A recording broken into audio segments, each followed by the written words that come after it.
Aham. Doutora Juliana, ela é dentista, especialista em ortodontia, mestre em ensino, como é que é, Ju? Clínica da Saúde aplicada à pediatria, trabalha no GRAAC, que é o Grupo de Apoio à Criança, Adolescente e Criança com Câncer, que é uma instituição bastante renomada que trata de pacientes oncológicos nessa faixa etária. Então, como você falou, Ju, o tratamento oncológico é bem diferente, porque a gente não pode encarar uma criança como um mini adulto, né? Colocar nele o que a gente acha que dá para fazer no adulto e diminuir um pouquinho. Então, uma instituição de muitos atendimentos, que tem uma parte de convênio com o SUS, tem uma parte sem fins lucrativos, então tem muitas instituições, muitas pessoas que contribuem, inclusive financeiramente, para que essa causa seja levada adiante, porque dentro do GRAAC tem todo o tratamento, desde o diagnóstico, radioterapia, transplante de células tronco-hematopoéticas, toda a abordagem multidisciplinar do câncer infantil e câncer juvenil. Então, é um centro especializado e que, não sei como é que está na pandemia, essa questão, né, do financiamento para as ações continuar, depois a gente queria, no final, você deve falar um pouquinho. Então, desde já agradecemos muito a sua presença, agradecemos muito ao Maurício pelo convite, por estarmos no segundo evento, estamos com muitas ideias para frente, então, estamos muito agradecidos de estar aqui hoje e a palavra é sua, estamos aqui para te ouvir. Bom, como eu disse, eu agradeço muito a possibilidade de poder compartilhar com vocês, né? E eu vou estar à disposição para perguntas durante, para perguntas depois, deixar os meus contatos. E para quem chegou agora, eu vou repetir quando eu estava conversando com a minha filha pelo celular e montando essa aula, e aí ela olhou para mim e falou assim: Ah, eu já vi essa foto um monte de vezes, né? Ela falou para mim, né? Aí eu falei assim: você tem razão, né? A gente vê muitas coisas muitas vezes e às vezes passa desapercebido, né? Detalhes da foto, né? Ou detalhes daquele acontecimento, né? Então, e aí a gente começou a ir por outros assuntos, devanear e tal, e eu acabei pensando que a oncologia é mais ou menos isso, né? A gente passa muitas vezes por pacientes com o mesmo diagnóstico, mesma história, mesmos protocolos, assim, mesmo estadiamento, na verdade, cada paciente é único, né? Então, por mais que eu veja 100 pacientes com leucemia, são 100 indivíduos diferentes, com, teoricamente, o mesmo diagnóstico e que vão ter comportamentos completamente diferentes, né? Então, isso que me encanta muito na oncologia pediátrica é a individualização de cada tratamento, né, de cada protocolo.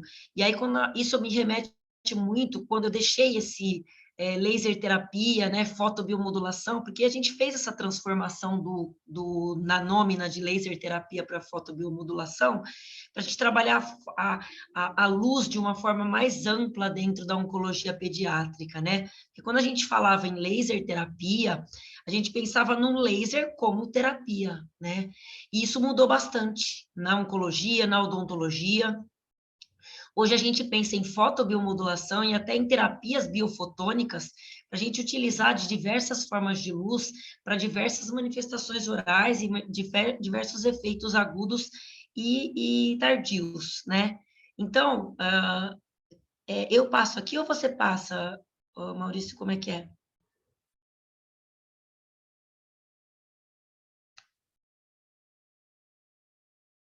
Eu não tô aqui, eu não consigo passar o. Não sei se sou eu ou você que está passando, mas tudo bem. Eu gosto muito de falar a primeira grande diferença, e é uma diferença conceitual, mas é muito importante a gente saber que neoplasia benigna, embora todo mundo ache muito fácil falar, tudo bem, é um crescimento anormal de célula benigna, então não está relacionado a metástase, então o prognóstico é melhor, e uma neoplasia maligna, é lógico, está relacionado a um prognóstico pior, está associado a metástase, mas na pediatria nem sempre é assim. A gente tem desenvolvimento de algumas neoplasias benignas nas crianças, que se comportam de forma crônica e que os efeitos vão ser crônicos, como, por exemplo, alguns tumores cerebrais inoperáveis, que aparecem em idade muito precoce e que a gente vai ter muito efeito danoso pela idade muito precoce do surgimento desse tumor, ou seja, os sistemas não estavam desenvolvidos, então essa criança vai ter sequelas que vão estar relacionadas a problemas crônicos e que muitas vezes os tumores são inoperáveis. Então, a gente vai ter uma criança que vai ter um tumor para sempre, embora a gente tenha feito, às vezes, alguma radioterapia, uma tentativa de uma ressecção parcial, e muitas vezes o diagnóstico foi de uma neoplasia benigna. Então, pelo fato da criança não ter se desenvolvido completamente em todos os sistemas, quanto mais precoce o surgimento desse tumor, maiores as consequências. E é óbvio que se a gente tiver uma neoplasia maligna e tiver associado às metástases, pelo número de mitoses muito acelerado da criança, a gente vai sim poder ter um prognóstico pior, mas pelo grau de desenvolvimento, da velocidade do desenvolvimento desse tumor. Lembrando também que a parte positiva disso tudo é que eles respondem muito bem ao tratamento. Então, a mesma velocidade de crescimento, eu também tenho uma velocidade de regressão. Não é raro uma criança surgir, por exemplo, no nosso centro com um aparecimento de uma lesão, por exemplo, um linfoma, uma lesão cervical, com um edema absurdo, quase um fechamento de vias aéreas, de traqueia e tal, com 20, 25 dias de surgimento.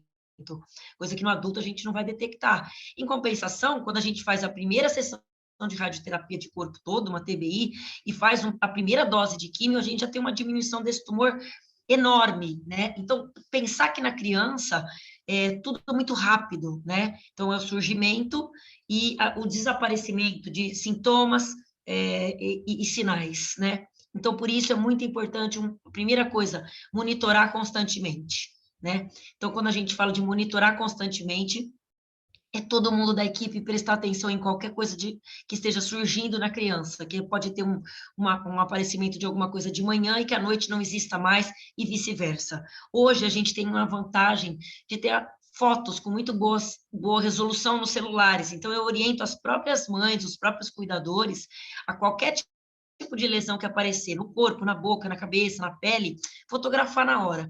E porque pode ser que dali 1 hora, 2, 4 horas depois que dormiu, desapareça. E o inverso também, pode ser que agrave muito. Então, a gente pede uma ajuda do cuidador, da mãe, do pai, de quem tiver sempre com essa criança, para registrar surgimento de qualquer coisa que seja diferente aí no dia a dia da criança, né? Aí já começou que já é uma coisa diferente, né? Por exemplo, aqui é um quadro geral que até um tempo atrás estava no site do GRAAC, que é em relação à distribuição dos tumores infantis. A gente tem que lembrar que o tumor infantil, ele tem uma propriedade genética, né? Então, eu não tenho como prevenir, não é a prevenção dos tumores infantis. O que a gente pode fazer e deve é uma detecção precoce de todos os tumores. Para isso, a gente tem outras aulas específicas para mostrar quais são sinais e sintomas, e tem vários perfis, vários sites que podem ajudar a população geral e a gente, como profissional da saúde que esteja interessado, em ver todos os sinais e sintomas que podem diagnosticar, detectar um diagnóstico precoce, tá? Mas aqui a gente vai falar da prevalência e da incidência, assim, ainda a grande maioria, 1/3 de todos os tumores infantis são as leucemias, né? E nosso serviço não é diferente. Essa aqui é a estatística do nosso serviço, mas que corresponde muito aos índices gerais dos tumores infantis. Então, 33% dos tumores são as leucemias, né? E que hoje tem um prognóstico de cura muito bom. Né? Só que 33% também da nossa amostra vai fazer quimioterapia estomatotóxica, ou seja, vão usar quimioterápicos que têm alto risco de mucosite, né? E de lesões orais. Depois a gente tem os tumores de sistema nervoso central, que muitas vezes, se não utilizam de quimioterápicos estomatotóxicos, são irradiados na região de cabeça e pescoço, ou crânio espinal, né? A gente, neuroeixo. Então, a gente vai ter tumores como, por exemplo, o meduloblastoma, que tem um diagnóstico até 1 ano e meio, 2 de idade, pode ter um pouquinho mais velho, com certeza, mas o grande pico é até os 2 anos de idade. A gente tem, então, crianças sendo irradiadas em idade muito precoce, né? Então, com certeza, a gente vai ter, embora a radioterapia esteja muito moderna e os aparelhos estejam muito específicos, a gente ainda corre o risco dos efeitos tardios da radioterapia nessas estruturas em desenvolvimento, tá? Quando a gente fala dos linfomas, os linfomas acometem mais os adolescentes, só que também muitos se submetem à radioterapia de cabeça e pescoço, se tem um comprometimento cervical. E os quimioterápicos para linfoma também são muito agressivos para a mucosa oral e gastrointestinal, né? E a gente tem toda a outra divisão, e lógico, cada protocolo vai ser um pouco mais agressivo, cada protocolo vai afetar um número diferente de órgãos e de sistemas da criança, mas a gente pega em relação aos tumores ósseos, que são os sarcomas de Ewing, os osteosarcomas, os condrosarcomas, todos tumores da família dos tumores ósseos, embora eles acometam somente 5% da população pediátrica, 100% deles correm o risco alto de mucosite por fazerem uso de metotrexato, que é um dos quimioterápicos mais agressivos para a mucosa oral, né? E é um que a gente tem que lidar bastante com intoxicação, fotossensibilização. Então, assim, é um quimioterápico de cuidado, né? Então, a gente tem que ficar bastante esperto, porque dessa população de 5%, 100% da minha população está em risco, tá? E a gente tem que lembrar também que o dentista, na competência, seja do hospital ou do ambulatório, do consultório, da clínica, de qualquer serviço que ele esteja participando, ele é responsável pelo conhecimento, pelo manejo do sistema estomatognático, né? Então, a gente tem, tanto por obrigação do nosso ato odontológico desenvolvido em 1964, isso eu repito em aulas, aula da habilitação, aula da residência, que eu acho muito importante a gente saber que, como dentistas, a gente já tem tudo descrito no nosso ato odontológico, que é da nossa competência, né? Então, todas essas estruturas que estão aparecendo aqui são da nossa competência. A parte de inervação, vascularização, drenagem, glândulas, musculatura, então, assim, parte óssea, né? Tanto a parte anatômica quanto funcional, né? Então, a gente tem a obrigação de entender sobre esses sistemas, e nessa foto eu acho muito interessante, porque não aparecem nem os dentes, né? Então, que às vezes, por que esse meu slide é importante, o que eu falo assim, como instituição odontologia na oncologia? Porque as pessoas que não entendem sobre isso, e não restringindo a área médica, ao staff médico, eu falo de toda a outra área multidisciplinar, que precisa entender que a gente está apto a tratar de tudo isso, não necessariamente a gente precise tratar de tudo isso. Vou dar um pequeno exemplo, por exemplo, uma hipossalivação, uma xerostomia, que muitas vezes, pelo convênio ou nas instituições, são tratadas pelo fisiatra. O fisiatra faz uma aplicação de toxina botulínica acompanhada por ultrassom, que pode ser da competência do dentista. Se eu tiver um dentista habilitado para isso, se eu tiver um dentista que tenha perna e braço para isso, ele está na nossa competência. Se eu não tiver, isso pode estar na competência do médico. Veja bem, isso não é uma disputa de mercado, isso é uma interdisciplinaridade, uma multidisciplinaridade interagindo, tá? Então, eu posso fazer, você pode fazer, quem vai fazer? A gente pode discutir o protocolo? A gente pode alinhar esse protocolo? A gente pode utilizar as mesmas referências da literatura? A gente está atualizado nisso? Então, quando eu falo disso, é para a gente trabalhar em conjunto, para que todo o sistema de oncohematologia relacionado à odontologia seja integrado. E é nisso que enriquece, é isso que a gente vai ganhar, é nisso que o paciente vai ganhar, né? E quando a gente fala de sistema estomatognático, eu posso ter a doença, eu posso ter a terapêutica, eu posso ter um transtorno decorrente, eu posso ter uma debilidade que vai ficar dessa alteração. Então, por exemplo, posso ter um tumor em região de cavidade oral, eu posso ter os efeitos agudos e tardios da terapêutica, da quimioterapia ou da radioterapia. Eu posso ter um transtorno decorrente que está acontecendo ali naquele momento, eu posso ter uma náusea, uma cialorreia, que é comum na mucosite, posso ter uma alteração de paladar por uma intoxicação ali, ou uma impregnação de quimioterápicos e de medicação nas papilas da língua, ou eu posso ter realmente alguma deficiência na glândula durante a radioterapia, eu posso ter uma debilidade. Então, por exemplo, hoje a gente sabe que os estudos mostram que para eu ter uma proteção da glândula salivares frente aos efeitos da radioterapia, eu tenho que começar no mesmo dia que eu começo a agressão ou antes. Então, para o público adulto, eu tenho medicações para proteção disso, né? Eu tenho, por exemplo, um clobetasol que eu posso utilizar para proteger essa glândula. Essa medicação não pode ser utilizada em pacientes abaixo de 12 anos. Então, o que eu vou fazer para essa criança, que a grande parte da minha população tem menos de 12 anos? A fotobiomodulação. Só que eu tenho que começar juntamente com a agressão da radioterapia. Senão, a gente sabe que eu não tenho efeito de modular essa glândula, né? Então, assim, até os protocolos e os momentos da gente inserir as terapêuticas na criança são diferentes, porque algumas restrições medicamentosas vão me impossibilitar isso. Tá? Então, em relação à mucosite oral, que é o carro-chefe, eu sempre mostro esse slide, sempre cito que eu vou mostrar, e eu vou sempre mostrar mesmo, porque eu acho muito importante, essa é uma patogenesia da mucosite, causada por rádio e ou químio, né? Pode até ser, aqui no desenho mostra uma radiação vindo de fora para dentro, e uma quimioterapia de dentro para fora, hoje eu falei sobre isso na aula para os residentes, que eu tenho momentos ótimos de começar a trabalhar a prevenção dessa mucosite, né? Então, por exemplo, quando eu tenho um epitélio normal, quando eu tenho conjuntivo normal, quando eu tenho a camada basal normal, eu tenho as células transitando de forma normal e os meus vasos sanguíneos no formato normal e no fluxo normal, tem estudos que mostram que a fotobiomodulação é importante nesse momento, que vai me dar algum benefício. Normalmente, a gente não tem perna para isso em nenhum serviço que tenha uma característica ou que tenha um fluxo misto entre convênio particular e SUS. Por quê? Porque a demanda é muito grande.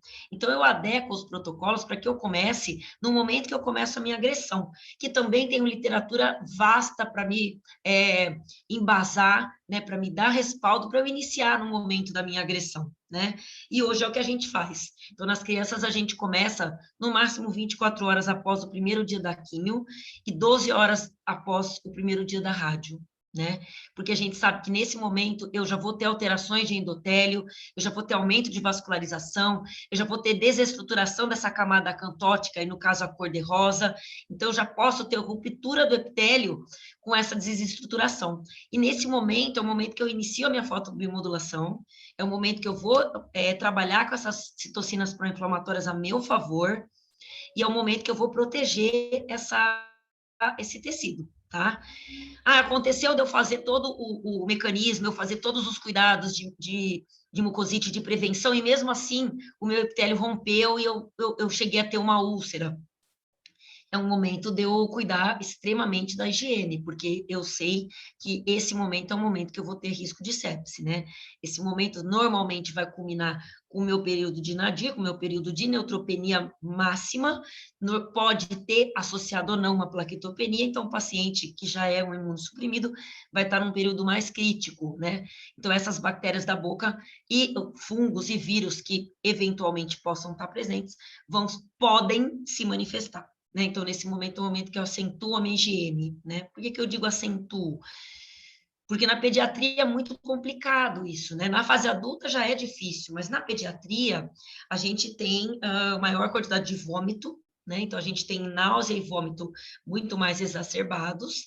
Eu tenho uma dificuldade da rejeição da criança de comer por náusea, e quando ela aceita alguma coisa, ela normalmente não quer nada saudável. Ninguém vai pedir para comer um chuchu, para pedir um brócolis, vai pedir uma Coca-Cola, vai pedir um salgadinho, vai pedir alguma coisa que eles tenham uma vontade e um desejo afetivo também, né? Aquela coisa que a criança gosta e que ela sente que ela tem autonomia sobre aquilo da vida dela, né? E é lógico que os pais, os cuidadores, têm que tomar bastante cuidado nesse momento, porque é uma criança que não aceita nada e ela começa a aceitar um tipo de dieta que não é a melhor dieta, nem se pensando em cárie, nem se pensando em gengivite, a melhor dieta para restabelecimento daquele tecido, né? E numa dieta com muito sal, uma dieta com muito condimento, uma dieta muito ácida, né? Então, assim, é realmente um dilema na pediatria eu conseguir manter um valor nutricional, uma higiene, até que essa mucosa recupere, né? Então, eu sei que em 14 dias, se eu não faço nada, o próprio epitélio vai se regenerar, o conjuntivo vai se regenerar, essas citocinas pró-inflamatórias vão trazer os mediadores para o local, eu vou ter fibroblastos, vou ter angiogênese, eu tenho uma recuperação. Dificilmente na pediatria eu tenho intervalos grandes entre os ciclos. Por isso que eu preciso fazer a fotobiomodulação, a aplicação do laser e os cuidados mais acentuados, que eu tenho um intervalo entre as químios muito curto.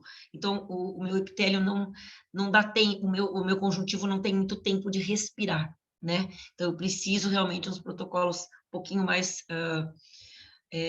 restritos, tá? Eu tenho que lembrar, é muito importante quando a gente fala de biomodulação, que a maioria dos trabalhos, quando a gente vai fazer trabalho em laboratório, que a gente promove agressão, por exemplo, em animal de laboratório, que a gente provoca a lesão, por exemplo, numa cobaia que tá com quimioterápico ou que está sendo irradiada, a gente tem os dias que supostamente, os dias que a gente, supostamente não, no trabalho que são os dias que a gente tem piores perfis na clínica, né? Então, a gente tenta reproduzir, onde eu tenho o pior perfil na clínica, o que está acontecendo naquele meu tecido, né? E a gente consegue observar que a gente tem o efeito da fotobiomodulação residual, vamos pensar assim. O que é esse efeito residual? É o efeito de comunicação entre as células, porque como eu tenho fotorreceptores em todos os locais onde eu tenho mitocôndria, e esse fotorreceptor vai transformar aquela energia luminosa em energia bioquímica, eu vou ter moléculas, né, de ATP, circulantes e que vão poder ser utilizadas aonde o meu organismo desejar naquele momento, ou aonde eu inserir maior número de energia, falando de Joule, né, onde eu tiver maior fluência, que é a entrega com a absorção, eu tenho que pensar que esses sistemas se comunicam, né? Eu nunca posso esquecer isso, né? Por quê? Porque tem alguns trabalhos que mostram, e eu vou citar aqui na frente, que pacientes que receberam doses repetidas, crianças que receberam doses repetidas de laser de baixa intensidade, apresentaram maior quantidade de beta-endorfina no líquor, né? Ou seja, maior quantidade de analgésico endógeno e, consequentemente, necessitaram de menor quantidade de opioides ao longo do tratamento.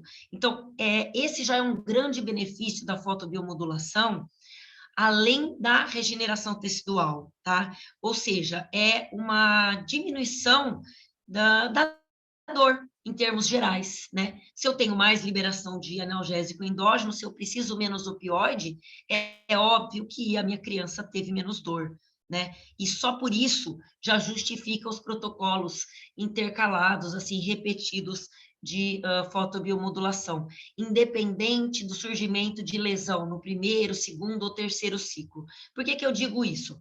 Porque muitas vezes, vários serviços que a gente conhece, isso não é uma crítica, veja bem, a gente tem que trabalhar de acordo com a perna da instituição, o que a gente consegue fazer.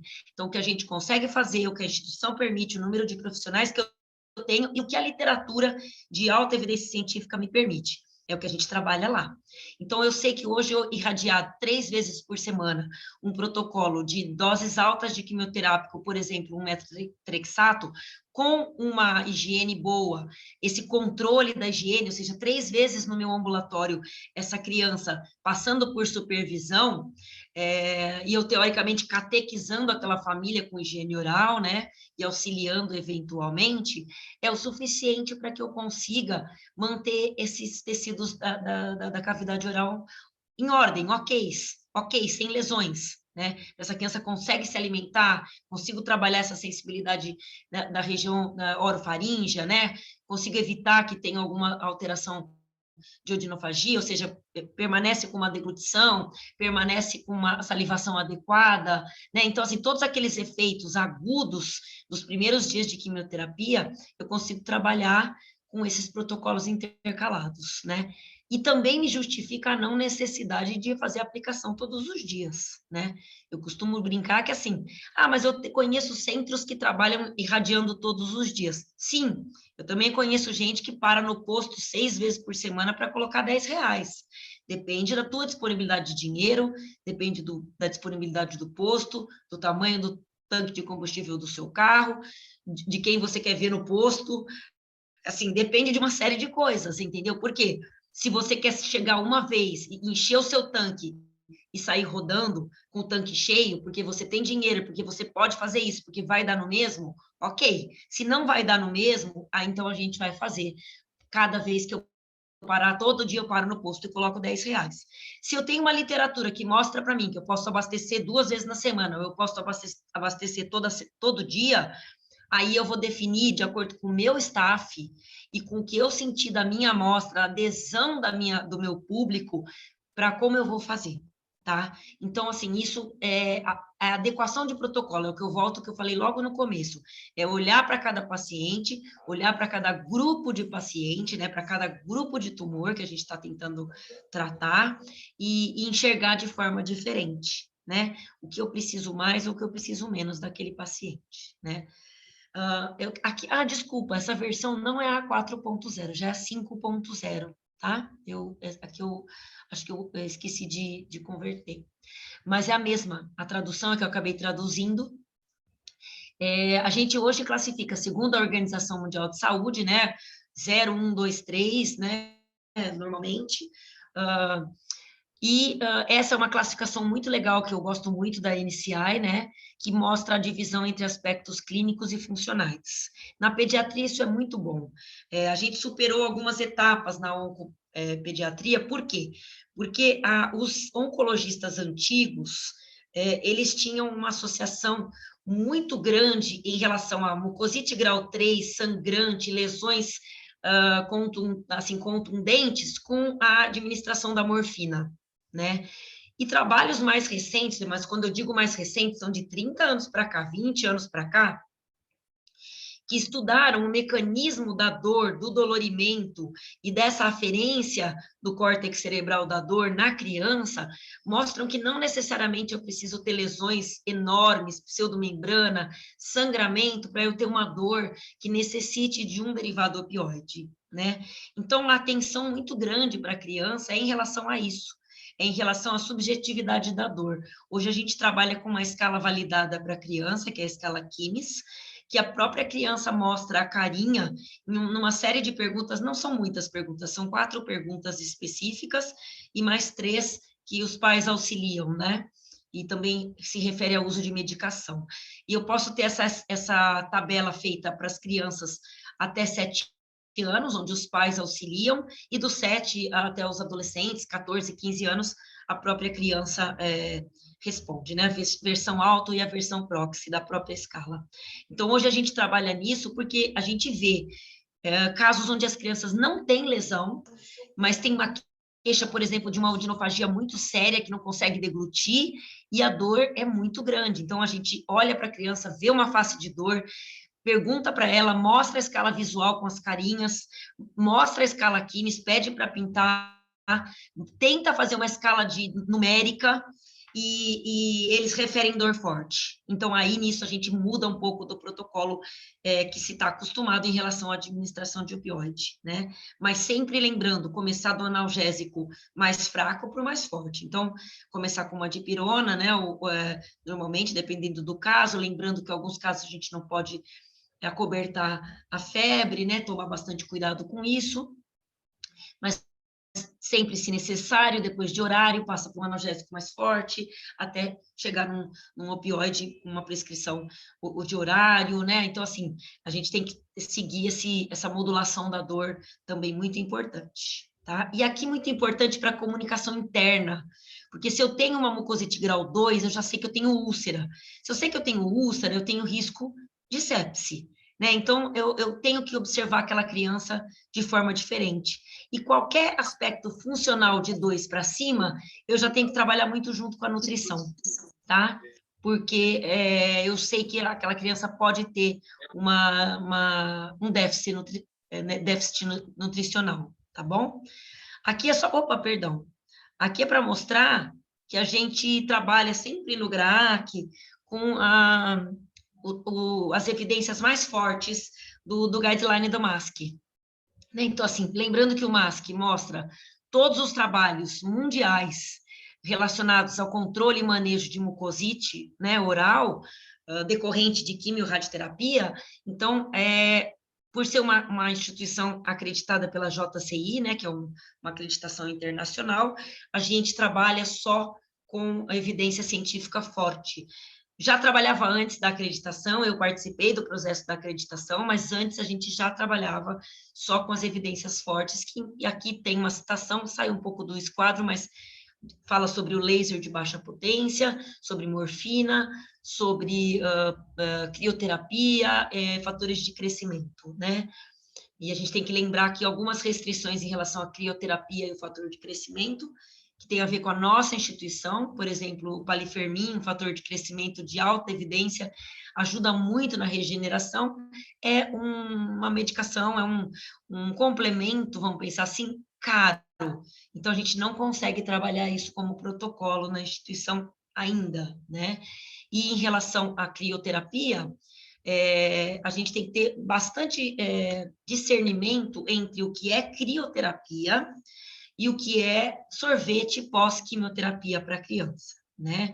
A gente sabe que todo líquido, todo pastoso, gelado, pode trazer um alívio, isso é muito individual, tem crianças que não sentem alívio e não têm necessidade da água gelada, da comida gelada, isso é muito individual, mas trabalhos mostram que a crioterapia em associação com laser é uma das melhores terapêuticas de prevenção de lesão. Porém, a crioterapia é uma terapia muito específica, né? Eu preciso de moldes específicos para aqueles gelo, né? Eu preciso de água bidestilada, eu preciso de uma forma que não tem arestas, eu preciso de meia hora daquele gelo circulando na boca. Então, isso tudo fica inviável para a amostra pediátrica, né? Eu não consigo manter um gelo na boca da criança por 30 minutos, né? Então, eu tenho que separar o que é terapia do que é artifício de melhora, né? Então, um gelo, um sorvete pós-quimioterapia ou durante a quimioterapia, sim, pode ajudar, claro que pode ajudar. Por quê? Eu vou gerar vasoconstrição, eu tenho um alívio, eu tenho, né, uma série de fenômenos ali físicos acontecendo, mas eu não posso, numa instituição como a nossa, dizer que eu faço este tipo de terapia, tá? Então, só é uma questão conceitual aí, tá bom? Então, hoje, realmente, ó, aqui é o manejo segundo as grandes evidências, né? E o que eu consigo fazer, com exceção dos fatores de crescimento e a crioterapia, são todos os outros itens que a gente está citando aqui. O ideal é que a gente faça a remoção prévia de todos os focos de infecção, então a gente faz tratamento odontológico lá das crianças, não é adequação de meio bucal, a gente faz planejamento, a gente avalia a imagem, a gente planeja junto com a equipe o melhor momento, a gente faz ou proteção antibiótica, ou a gente faz trabalho com os agentes tromboembólicos, trabalhamos junto com o laboratório, né, com a clínica de hematologia, porque a gente realmente faz a remoção dos focos, a gente faz tratamento, a gente faz isolamento absoluto, a gente faz todas as técnicas de alta evidência para odontopediatria, que são possíveis, é lógico, né? E tratamos a criança. Levamos a criança para o centro cirúrgico quando a pouca idade representa risco, quando tem muito foco de infecção, né? E quando a gente não tem tempo de fazer o condicionamento dessa criança, por exemplo, num preparo pré-transplante, né? Então, a gente realmente faz tratamento. Controle de higiene rigoroso, né? Então, a gente faz sempre muito constante, orientação de higiene, controle dessa higiene, estamos sempre explicando, estamos sempre reforçando. Utilização de fio dental, se a plaqueta estiver acima de 20 mil, a criança ou a mãe tiver habilidade, é preconizado. Bochecho de água bicarbonatada, não usamos mais. Não há evidência na literatura, e era protocolo da instituição até alguns anos, né? E é uma mudança de paradigma que vem acontecendo. A evidência mostra que o bochecho com água mineral descontaminada, né? Não contaminada, e água bicarbonatada tem o mesmo desfecho. Então, água bicarbonatada a gente não pode esquecer que depois do surgimento da primeira lesão, ela é sal. Sal na lesão vai doer. Eu estou falando de uma amostra pediátrica e que não vai ter colaboração. Aí, qualquer bochecho que você pedir para aquela criança, ela vai remeter àquela sensibilidade que ela teve com o bicarbonato na lesão. E aí eu não tenho adesão a nenhum tipo de bochecho, né? Nem da água mineral quando eu preciso. Então, muito cuidado com isso. A gente não trabalha com água bicarbonatada mais. Isso é o que tem prescrito em algumas instituições, né? Tem alguns artigos sobre isso. Muito importante é a utilização do bicarbonato para trato digestório. Isso sim, alguns quimioterápicos, os oncologistas solicitam a ingestão desse bicarbonato para alcalinização. Para bochecho, não mais, tá?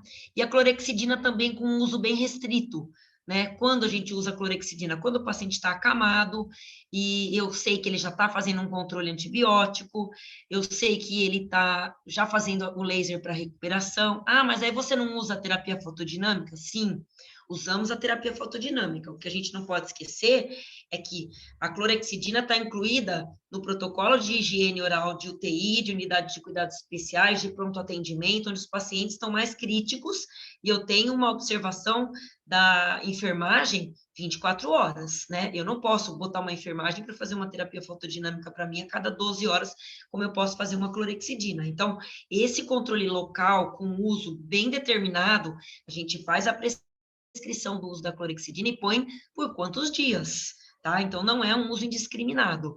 Ele tem uma prescrição, a gente faz a prescrição no prontuário e a enfermagem vai seguir aquela prescrição, né?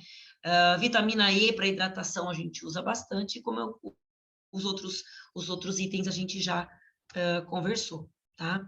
Uma coisa muito legal e que eu acho bem interessante na população pediátrica é o manejo da candidíase, né? Porque eu costumo dizer que, assim, o pessoal já me conhece e ri muito de mim no hospital quando eu passo visita nos andares e algum médico, algum residente passou nistatina e passa assim, a criança está fazendo nistatina há não sei quanto tempo, e eles já falam, aí a doutora Juliana vai vir aqui e já vai arrancar toda essa nistatina, e eu arranco mesmo, porque eu acho que a nistatina é uma coisa que ficou no passado como ficaram outras coisas, né? Ela tem um uso? Tem. Ela é um antifúngico? Sim. Só que a gente tem que pensar que, como a gente tem uma terapia fotodinâmica hoje, não tem mais razão de eu usar um antifúngico tópico que eu vá desequilibrar a microbiota toda, e ainda com a desvantagem de que as marcas comerciais têm açúcar, né? Então, se eu já está tão difícil de eu botar essa criança para higienizar, então eu não posso inserir uma medicação tópica de 3 a 4 vezes por dia, onde eu sei que ela não vai realizar a higiene oral adequada depois, e onde esse próprio açúcar vai virar meio de cultura para o meu fungo logo depois desse bochecho, né? Então, assim, eu não tenho eficiência na terapêutica e eu tenho uma deficiência na higiene. Então, não insiro mais isso, né? E a gente sabe que tem trabalhos que mostram que o paciente com imunossuprimido que apresenta cândida, ele tem a cândida por higiene oral insatisfatória em 42% dos casos. Ou seja, se eu tiver essa higiene satisfatória, eu vou diminuir pela metade o número de candidíase na boca dessas crianças, né? Então, assim, isso já é razão para que eu reforce a higiene e retire a anistatina, tá bom? Quem me conhece sabe que eu sou bem categórica nisso. E lógico, por exemplo, o paciente está com risco, o paciente já tem um histórico de infecção fúngica, já tem um risco, já teve algum caso de internação.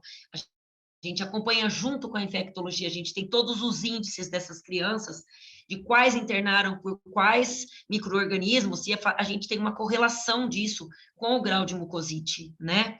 Isso é um trabalho que em breve a gente vai estar publicando, um trabalho grande que está dando um pouquinho de trabalho, mas a gente está conseguindo compilar essas informações.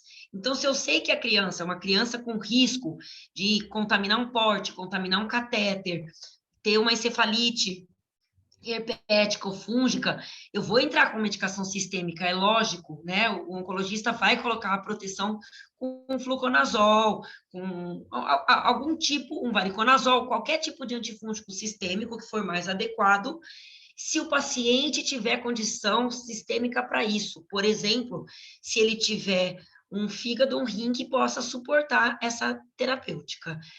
Eu posso ajudá-lo, eu posso fazer o controle dessa candidíase local, até porque os estudos mostram que o antifúngico sistêmico tem pouquíssimo efeito em cavidade oral, até porque o desenvolvimento da cândida oral é diferente da cândida do sangue, então a gente tem que trabalhar ajudando, né? Então, aí a terapia fotodinâmica é a terapia de eleição, onde eu posso realmente trabalhar com a seleção daquela região que eu quero curar, daquela região que eu quero exterminar a cândida, né? Eu tenho nenhuma interação medicamentosa, nenhuma invasão na criança, uma terapêutica sem invasão, posso fazer ciclo repetido, baixa toxicidade e o custo muito baixo, né? E aqui a gente coloca azul de metileno, 50-50, ou seja, a gente tem usado 50 micromol, normalmente é 0,05, né? 0,005 e normalmente 4 joules por ponto, tá? Diferente da prescrição normal de terapia fotodinâmica de 9 joules por ponto. Aqui era um trabalho que a gente estava tentando fazer, a partir de 2 joules por ponto a gente teve resposta, mas o ideal mesmo foi 4 joules por ponto. E também o controle, né, das infecções locais, enquanto eu não consigo fazer um procedimento, seja de endodontia ou de exodontia, por exemplo, é muito comum primeiro molar permanente na criança com uma cavidade por cárie, um pólipo, e que eu não posso interromper o protocolo de quimioterapia, e eu tenho uma condição hematológica muito desfavorável. Eu não posso manter essa criança num antibiótico, e eu também não posso correr o risco de gerar um abscesso, né? Então, isso é um controle infeccioso local que a gente tem usado bastante, até, lógico, alinhar com a equipe médica o momento de fazer uma intervenção mais invasiva, né? Ou seja, ou a exo ou a endodescendente, né? Mas a gente faz o controle disso com a terapia fotodinâmica, tá? Esse daqui é o trabalho que eu falei para vocês, que é... o que justifica para a gente a laser terapia de baixa potência em protocolos de repetição, né? Então, sim, como eu vinha comentando lá atrás, e agora eu vou falar sobre o desenho de alguns centros, e que a gente começou a tentar alguns pilotos desse desenho e que acabamos voltando, embora seja a demanda grande, a gente tem que trabalhar bastante. Alguns centros trabalham com... risco alto, inicio laser terapia, risco médio e baixo, eu controlo com higiene e observação. Apareceu lesão, desenvolveu mucosite, eu transporto esse risco médio para o risco alto e continuo a observação dos outros que não desenvolveram.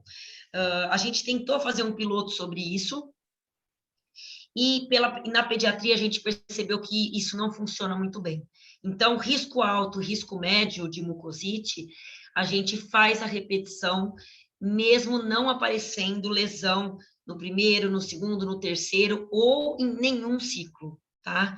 Porque a gente já observou, isso a gente está montando também um relato de casos que foram 2 ocasiões diferentes da oncologia adulta, que é o surgimento de mucosites em ciclos tardios de MTX com dose baixa, porque toda a literatura mostra que o mais risco de mucosite com MTX em dose alta, acima de 2 gramas.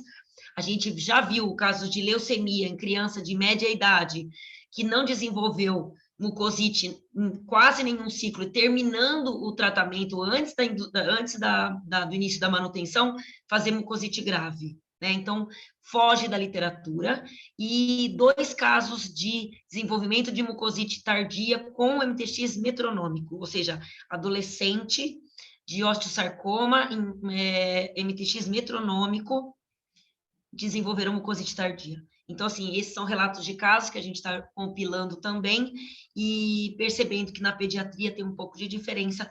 A gente tem feito ciclos repetidos e realmente não tem aparecido mucosite, tá? Então, são as 2 diferenças que são mais gritantes aí em relação a oncoadulto e a pediátrica. E aqui são casinhos clínicos rápidos, só para a gente mostrar, um paciente sequelado neurológico, um astrocitoma pilocítico, o paciente aqui ainda está com a tráqueo, hoje já está obliterando a tráqueo, mas ele chegou para a gente com essa lesão de língua, e essa lesão de língua era recorrente, né? E a gente começou trabalhando inicialmente para cicatrização, com a fotobiomodulação, a luz vermelha, 660 nanômetros, e a aplicação, na verdade, dia sim, dia não. A gente, no começo, os primeiros dias foi diário, porque a gente queria também fazer um controle dessa higiene, uma mãe muito cuidadosa, um pai muito cuidadoso.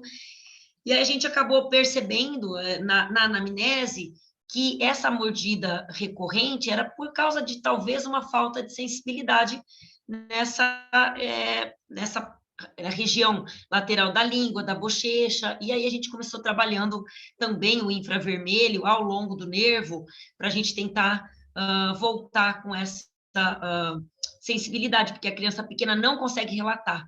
A gente só percebia que ele mordia, mas ele não relatava, a mãe só percebia quando tinha sangue dentro da boca, ou seja, ele não sentia que estava mordendo, então é óbvio que ele não estava tendo sensibilidade nessa região, né? Então, é um pacientinho que na segunda semana já estava completamente regenerado, e a gente continuou fazendo o protocolo, que a gente sabe que o protocolo de reparação tecidual nervosa deve ser longo, né?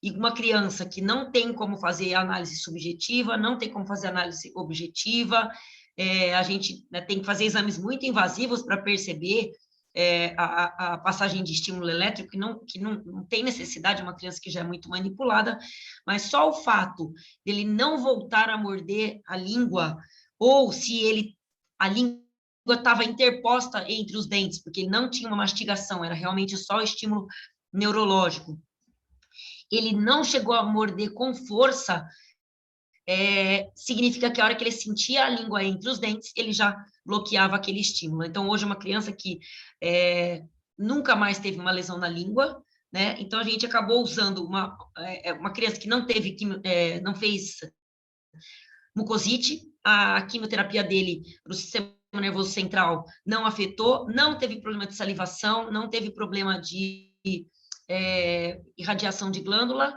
mas teve um problema pela sequela neurológica, é uma falta de sensibilidade da língua que a gente acabou usando a fotobiomodulação, tá? E os casos mais, assim, comuns que a gente tem são realmente casos onde a gente vê o excesso de cialorreia, isso é um paciente internado numa enfermaria onde o paciente não consegue deglutir, não consegue colocar o sugador dentro da boca, então o paciente tem que ficar expelindo com a língua aquela saliva, muito difícil fazer a higiene desse paciente, muito difícil fotografar. Então, como que a gente faz a abordagem desse paciente? Eu faço uma aplicação de laser extraoral, começo com uma analgesia extraoral, garganta, lábio, bochecha, com infravermelho, né? Normalmente a gente trabalha em 2 joules, num aparelho que eu tenho de 100 miliwatts, então dá mais ou menos, não, exatos 20 segundos por ponto, e a gente pode espalhar vários pontos, porque eu estou pensando nessa analgesia, né? Eu estou pensando em melhorar um pouco, para que eu possa introduzir levemente a minha ponteira dentro da boca. Então, se eu perguntar qual protocolo que você usa, quantos pontos você irradia, eu não consigo fazer protocolo nenhum aqui, eu não consigo fazer 22 pontos, tantos na mucosa jugal direita, tantos na mucosa jugal esquerda. Então, assim, na pesquisa é tudo lindo e maravilhoso. Quando eu chego nessa boca, eu tenho que fazer todo um extraoral, o paciente já está com uma morfina de horário, eu tenho que tentar fazer uma irradiação com uma luz vermelha dentro, aonde eu conseguir, né? Eu nem sei exatamente, às vezes, onde eu estou irradiando lá dentro, né? Então, assim, a realidade da clínica é muito diferente, né? Então, as preocupações que eu falo, eu sei que o laser vai agir, eu sei que as células se conversam e eu sei que eu estou promovendo a regeneração, né? Então, eu não tenho necessidade de fazer em todos os pontos da mucosa, até porque eu não vou conseguir fazer. É uma realidade, eu tenho uma limitação, né? Então, aqui, por exemplo, é só para lembrar que é o paciente que está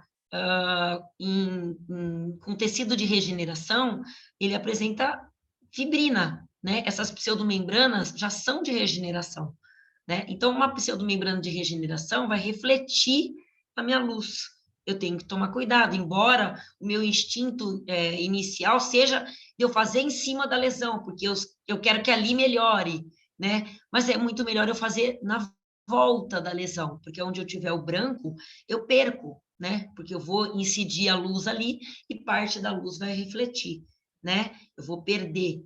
Eu tenho que lembrar sempre que a absorção é uma pequena parte do processo de aproveitamento daquela luz. Eu tenho muito mais um espalhamento, depois que esse laser entrou na primeira camada, bateu no primeiro tecido, esses elétrons vão ter velocidade diferente de caminho, de caminhar ao longo dos tecidos, né, das organelas. Então, assim, eu tenho que confiar na tecnologia e nos protocolos, tá? Não é crer, não é acreditar, tá? É confiar no que eu li, confiar no que já estudaram, confiar nas técnicas de absorção, espalhamento, reflexão, refração, tudo que eu estudei da ótica, todos os efeitos que eu estudei da minha fotoativação estão acontecendo e lembrar dos princípios básicos, tá? Então, aqui é só para mostrar, por exemplo, eu tenho uma lesão de mucosite e eu tenho uma lesão de fibrina no lábio, de regeneração, né? Eu posso fazer na lesão branca? Posso fazer, não tem problema. Ali é muito melhor que eu faça de analgesia, porque provavelmente o paciente está sentindo dor, né? Mas é muito melhor que eu faça em outras regiões, tá? Então, esse é o mesmo paciente, né? Assim, para mostrar que, tipo, uma, duas aplicações depois, eu tenho grandes melhoras, não, mas o lábio, eu já não tenho mais aquela fibrina amarelada da parte externa do lábio, a lesão externa do lábio, ela já está bem mais cicatrizada. A língua ainda está edemaciada, eu tenho a marca de edentação na língua, mas eu já tenho menos sensibilidade. Então, milagre, antes, depois, alguma coisa milagrosa? Não, eu não vou ter. Por quê? Porque eu tenho um paciente que está recebendo químio direto. Essa é uma paciente que a gente tratou só com fotobiomodulação. Na época, a gente não fazia terapia fotodinâmica, mas isso é um caso de mucosite infectada que hoje a gente trata com terapia fotodinâmica. Mas esse caso não tinha, mas era para mostrar que essa paciente tinha tido sepse, tinha ficado internada por sepse na UTI, toda vez fazia uma neutropenia, a neutropenia febril, entrava com antibiótico, o granuloquine, que é um fator, né, de aceleração leucostária, o fluconazol, e a gente fazia só a fotobiomodulação, só a maneira de dizer, sem o azul de metileno, né? E uma semana de fotobiomodulação, ela saía de um quadro assim para um quadro assim. Tá? Mas foi o antifúngico. Não, mas eu tinha tudo infectado e eu não tinha terapia fotodinâmica. Então, é muito difícil fazer uma higiene numa boca como aquela. E aí, uma semana depois, ela já está até de batom. Ou seja, é uma criança que já está mastigando, já está comendo, já está até disposta, pensando em colocar batom. Mas, normalmente, essa é a realidade que a gente tem. Nesse momento dessa mucosite, por exemplo, eu faço aplicação diária. Já fiz a aplicação diária, hoje não faço mais, eu faço realmente dias alternados, porque o benefício da aplicação diária, ele é na analgesia, mas eu também não creio, não posso crer que um paciente com esse aspecto, né, com esse grau de lesão, que o meu laser consiga segurar essa dor, né? Ele pode ajudar no momento, ele pode ajudar previamente, por exemplo, a uma higiene que a gente faz o laser, aí próximo do pico da morfina, e aí logo na sequência o paciente já realiza a higiene oral. Então, isso tudo sim, a gente pode fazer uma associação entre essas terapias para que o paciente consiga fazer. Muitas vezes quem realiza a higiene sou eu. Nada contra, é que às vezes a gente não tem tempo, mas eu procuro saber exatamente qual é aquele horário, porque eu faço analgesia temporária, e aí a gente vem e passa o suave e auxilia, né? Porque às vezes é muito difícil para o acompanhante manejar uma mucosite nesse grau. Isso é um acompanhamento, por exemplo, uma melhora em 3 dias de fotobiomodulação e higiene, tá? Mas ainda uma cialorreia exagerada, uma dificuldade de fechamento, uma língua muito edemaciada, uma dificuldade de higiene. Então, são casos que a gente luta muito, todos os ciclos. E aqui para mostrar que, por exemplo, muitas vezes eu vou enxugar gelo. Então, um paciente que está na UTI, que está entubado e que tem um edema de língua e que tem uma língua que está sempre pressionada pelos dentes, mas você não usa protetor, né, para essa língua, o protetor bucal e tal. Então, a gente já usou, a gente já teve várias experiências e hoje a gente diminui a possibilidade de formação de biofilme na cavidade oral e na orofaringe. Então, hoje, tudo que eu consegui diminuir de artefatos que possam gerar a criação de biofilme, eu tenho diminuído. Porque hoje a gente sabe que o biofilme de materiais é muito difícil de controlar, né? O biofilme de mucosa é difícil, o biofilme de película, né, de esmalte é difícil, mas o mais difícil é o biofilme do material, né? Porque, por exemplo, um tubo, né, ele fica aí, e a gente sabe que está criando películas, o biofilme muito maduro, né? E a gente não consegue fazer a higiene disso, né? Ninguém consegue fazer a higiene disso. E que isso pode transportar para o paciente, e a infecção de biofilme pode ser silenciosa, né? Não pode não apresentar febre, pode não apresentar os sinais comuns, né? Então, o paciente começa a desaturar, o paciente começa a apresentar uma série de outros sinais que mostram que ele está em choque séptico, sem a gente saber a origem disso, sem ter um foco muito visível, né? Então, quanto menos artefatos eu colocar dentro da boca do paciente na UTI, melhor, né? Então, hoje a gente acaba trabalhando com outros tipos de protetores, protetor mais de troca mais dinâmica, palito plástico com gás, onde a mãe consiga fazer uma manipulação, nada que seja fixo na boca ou que seja removido para lavar, tudo mais descartável. Tá?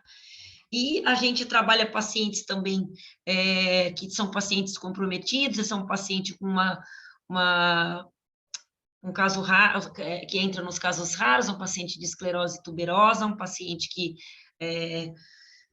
toma uma série de medicações para controle de outras alterações, paciente que pode, né, é uma alteração genética que pode levar ao surgimento de lesões intraorais e extraorais. Então, a gente trabalha o mínimo de fotobiomodulação, eles têm a tendência de apresentar granulomas intraorais, né? Então, a gente trabalha irradiando menos, mas aqui era um caso de uma contaminação herpética, então é lógico que a terapia fotodinâmica vai ser a eleição, até porque a gente, lembrando que na terapia fotodinâmica eu tenho muito mais o efeito na absorção da luz pelo fotossensibilizante do que o efeito de fotobiomodulação. Então, eu sinto um pouco mais de segurança em fazer uma terapia fotodinâmica num paciente que, teoricamente, não poderia receber uma fotobiomodulação direta. Não é contraindicação, tá? Mas são pacientes que a gente faz menos radiografia, pacientes que a gente faz menos fotobiomodulação, né? Menos radiação de uma forma geral, tá? E isso é uma aplicação, tipo, com 5 dias de diferença, no 6º dia já não tinha mais nada, né? Então, assim, eu posso usar uma terapia fotodinâmica segura para o herpes e segura para a irradiação do paciente, tá? E alguns pontinhos de atenção para a gente finalizar, que são lesões, por exemplo, esse era um caso de uma paciente que apareceu para a gente com uma lesão na região posterior, retromolar, iniciou como uma pericoronarite, uma extrusão do dente com contato prematuro, os pais eram dentistas, eles mesmos fizeram o desgaste do dente, e esse dente começou a extruir, e aí numa observação a gente olha, já vê que ele tem uma lesão que não está muito bonita, uma lesão que requeria alguma investigação mais profunda. A gente fez a biópsia, lembrando que o cirurgião dentista tem a obrigação de fazer uma biópsia se ele for o primeiro profissional a detectar e o paciente não tiver apresentado nenhuma lesão maligna, nenhum tumor na região, a nossa legislação não só autoriza, como avaliza a realização da biópsia pelo dentista. A gente fez a biópsia aí e a biópsia deu positiva para um sarcoma de Ewing, né, um sarcoma da família dos tumores ósseos. Essa paciente fez quimioterapia, fez radioterapia, fez transplante de medula, né? Isso aqui é uma fotossensibilidade causada pelo MTX, então bastante cuidado nos pacientes que fazem uso de MTX, e não só os pacientes pediátricos, mas tem muito paciente adulto, muita mulher que faz uso de metotrexato para tratamento de osteoporose, osteopenia, doses orais para manutenção de tratamento de tumores, né, por algum por doses repetidas, né, por uso contínuo. Então, isso aqui é uma fotossensibilidade e que pode acontecer quando você faz uma aplicação extraoral, por exemplo, né, você pode queimar a face do paciente pela fotossensibilização, tá? Internamente, mais difícil, né, por conta da saliva, a mucosa se comportar de forma diferente, mas na pele tem que tomar bastante cuidado, tá? Isso aqui é uma infecção fúngica, tá? E a gente tem que sempre lembrar que o fungo é muito perigoso no paciente oncológico, então sempre avaliar o palato. Fungo tem sempre o dobro de profundidade do que ele tem em extensão. Esse paciente acabou vindo a óbito, paciente transplantado, e porque ele realmente teve uma infiltração desse fungo na base do crânio e acabamos perdendo o paciente, né?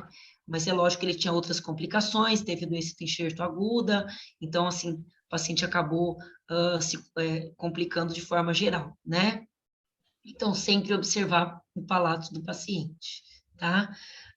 E essa calota craniana da criança é uma infecção por herpes, uma foliculite que acabou infectando, começou com herpes em borda de nariz, é um herpes simples, não é um herpes zoster, vê que não tem um padrão de herpes zoster, ele é uma infecção que a própria criança, ao coçar o nariz e coçar a foliculite, que às vezes é comum no paciente por causa da alopécia, ele acabou infectando. Então, assim, esses micro-organismos, eles têm comportamentos diferentes na criança, né? Isso é para um caso que a gente publicou, aqui estão só as fotos originais, que é uma paciente que fez 2 transplantes de medula halogênico, e a primeira foto a mãe mandou para mim no celular, eu estava de férias, na semana seguinte ela foi ao ambulatório, já estava no tamanho da segunda foto, essa aqui, a gente fez a biópsia, mandou para o anátomo e deu um carcinoma espinocelular diferenciado. Essa paciente depois fez rádio na língua, ela não era uma paciente do AC Camargo, não era uma paciente nossa, ela foi para a nossa instituição só para fazer os transplantes, e lembrando que a gente pode ter, sim, uma lesão neoplásica em boca, né? Normalmente carcinoma espinocelular em boca nos pacientes transplantados, esse risco é aumentado, e alguns trabalhos condenavam o uso da fotobiomodulação por aumentar esse risco. Hoje a gente sabe que esse risco é muito pequeno, esse risco ele é inerente do mecanismo da hemopoiese da medula transplantada, e o risco da segunda malignidade é igual em pacientes transplantados irradiados não irradiados, né? Então, isso também dá bastante segurança para que a gente continue fazendo laser nas nossas crianças para cuidar durante o transplante. Isso é um caso que chegou para a gente e com essas papilas muito grandes, na verdade, e a família toda tinha, e, na verdade, não é nada, era uma síndrome que não, foi feita biópsia, né? E a biópsia detectou papila gustativa normal, né? Só hiperplásica e hipertrófica, mas foi feita uma decodificação genética na família, era um avô e depois 2 netos, então uma síndrome que pulava uma geração e que tinham outras manifestações também, e essa era uma delas, né? Mas que assustava um pouco quando aparecia e acabou chegando para a gente. A lesão da esquerda é um granuloma, então a gente tem que tomar bastante cuidado, nas leucemias tem bastante manifestação desse tipo, protocolos onde a gente usa ciclosporina em pós-transplantados, muito importante a gente verificar se não há ligação com vasos maiores, né? Se a criança tem risco tromboembólico, se já tem histórico de trombose, se faz uso de anticoagulantes, se faz uso de AS. Então, essa pesquisa é muito importante para que a gente não simplesmente venha e tente remover essa lesão e possa incorrer um sangramento que a gente possa não conseguir lidar, né? Lembrando sempre que o paciente imunossuprimido pode apresentar um sangramento tardio, né? Então, ele pode sair do nosso procedimento bem, o paciente pode estar coagulando normal, e até 12 horas depois, essa discrasia pode se manifestar, e ele pode desenvolver essa hemorragia tardia. Então, é muito importante que esses procedimentos sejam feitos no período da manhã, o paciente não precisa ficar em observação no hospital, mas que seja em tempo hábil para que, se acontece alguma intercorrência, ele consiga voltar para a instituição, tá? E o paciente da direita, com essa lesão na língua, paciente com linfoma, e a gente foi solicitada para avaliação, e numa anamnese a gente identificou que o paciente estava fazendo uso do anestésico tópico prévio à alimentação. Então, ele acabou mordendo a própria língua, não sentiu, e com a plaqueta baixa ele fez esse hematoma, e a gente foi chamado porque a lesão ficou muito feia e ele não havia relatado que estava fazendo uso do anestésico prévio à alimentação. Então, o uso de anestésico tópico, a gente já faz pouquíssimos casos hoje em dia, só prévio à higiene, e normalmente lidocaína 2% sem vaso, para não gerar aumento de pressão, né, de pressão arterial, no caso pela ingesta por introdução em lesões, né, em úlcera ou absorção sublingual, tá bom? E hoje só alguns índices que a gente tem e que não são de agora, já são índices de uns 3 anos atrás, mas a gente pode pensar que essa taxa de 70% de cura que a gente tem no GRAAC, ela está equiparada a grandes centros internacionais e países desenvolvidos. Infelizmente, essa taxa não é a realidade no Brasil inteiro, né?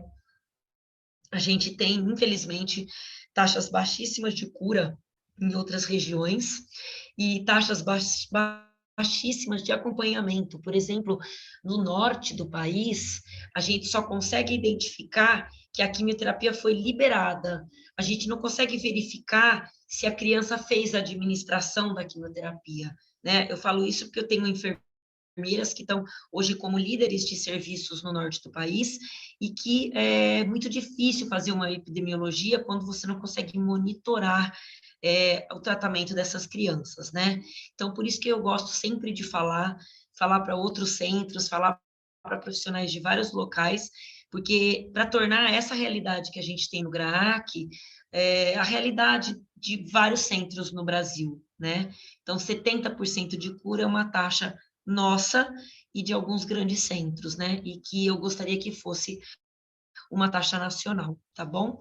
Embora a gente tenha esse mal-estar interno, eu não tenho, porque é o meu métier, é o que eu amo fazer, mas quando se fala em câncer infantil, muita gente acaba aqui tendo uma ideia errada do que é um hospital pediátrico, do que é o câncer na criança, né? Assim, é muito diferente do adulto, né? Que tiver a oportunidade um dia, assim que essa pandemia melhorar, pode vir fazer visita técnica para a gente, pode conhecer o sistema, e vocês vão ver que a criança em tratamento oncológico é uma criança tão feliz quanto uma criança saudável, né? Eu gosto muito de um slide de um trabalho da psicologia que mostra que saúde é o melhor estado onde a gente possa se encontrar de acordo com as possibilidades do momento, né? Então, a gente tem crianças saudáveis lá, sim, porque todas as nossas crianças têm câncer. Então, elas estarem com saúde significa que elas estão no melhor momento para aquilo que elas têm possibilidade. Então, uma criança está brincando, está sorrindo, está se alimentando, na maioria dos dias, e está um dia ou outro mais abatida, mais quietinha por conta de uma quimioterapia, de uma radioterapia, é uma vitória, né? É lógico que tem casos que, se eu tenho 70% de cura, eu tenho 30% de óbito, né? Então, ainda tenho crianças que realmente vêm a óbito por conta disso, mas que a gente não pode deixar de pensar que o trajeto delas tem que ser melhorado, não interessa o desfecho, né? A gente está ali para oferecer a melhor qualidade de vida para a criança, não interessa o que vai acontecer, porque de verdade a gente não sabe o que vai acontecer, né? E hoje, se a gente pensar nesse gráfico em relação a 1962 e o que a gente tem agora, que são dados de também 4 anos atrás, é muito otimista, né? A gente pensar que antigamente um diagnóstico de leucemia, por exemplo, era praticamente um diagnóstico de morte, né? E hoje é muito tranquilo se tratar uma leucemia, a gente tem altíssimos índices de cura, então a gente tem que trabalhar nisso, né? Então, e pensar que essas crianças vão sobreviver, vão estar aí, vão se desenvolver, vão ter as suas vidas normais, e que cabe também ao cirurgião dentista saber acompanhá-las nesse desenvolvimento, porque elas vão ser pacientes que um dia foram pacientes oncológicos e que podem estar sofrendo aí as consequências, pequenas ou grandes, da interferência desse momento que elas passaram na vida, tá bom?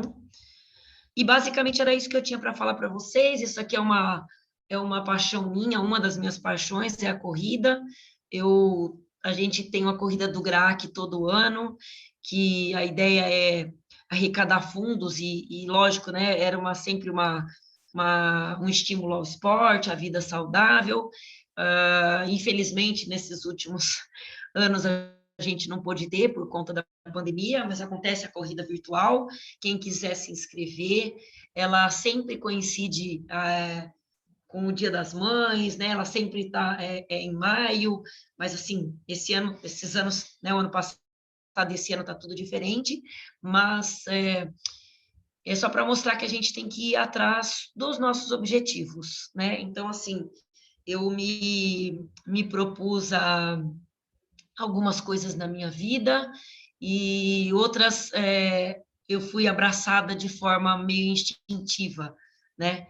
Então, eu acho que a oncologia apareceu na minha vida de uma forma de surpresa e eu acabei abraçando e acabei fazendo disso uma paixão, né? Então, o que eu puder fazer para dividir esse conhecimento com vocês, eu vou fazer. Eu estou à disposição para as dúvidas e para que vocês, de verdade, possam me visitar assim que possível. Tá bom?